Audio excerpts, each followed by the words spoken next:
Hello guys, so today it's another tutorial, and today's tutorial or vlog guys, we have the Insta360 X4, the new Insta360 X4, and we have the DJI Mic 2, the transmitter only. So you can purchase this one separate transmitter. Again, the DJI Mic 2 transmitter mic with the Insta360 X4. So I'm gonna show you how to connect these two devices.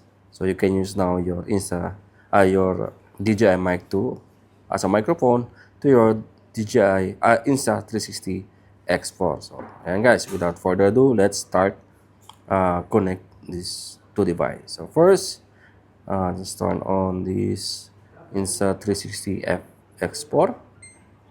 Yeah. Go to the settings, go with this AirPods mode.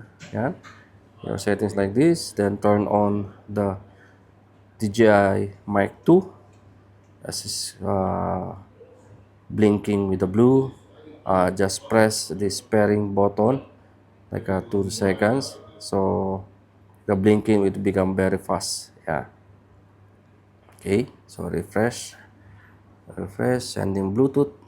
Okay, for pairing, wait for couple second, and it's show here DJI Mic 2.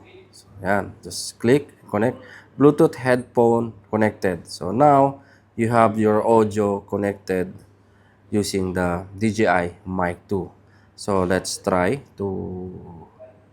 yeah, to use to our blog this DJI Mic 2. So again guys, in this tutorial I'm just show you how to connect the DJI Mic 2 transmitter to the Insta360 X4. So yan guys, I think that's it for today's vlog. Again, if you want to check the price and availability of these two products, the Insta360 X4 and the DJI Mic 2, we have single, we have dual, and we have only just a transmitter. So you can visit our website www.abworld.com. Again guys, if you want to check all the DJI product and the Insta360 product, check to our website www.abworld.com. So yan, hanggang dito na lang guys. Thank you and mabuhay.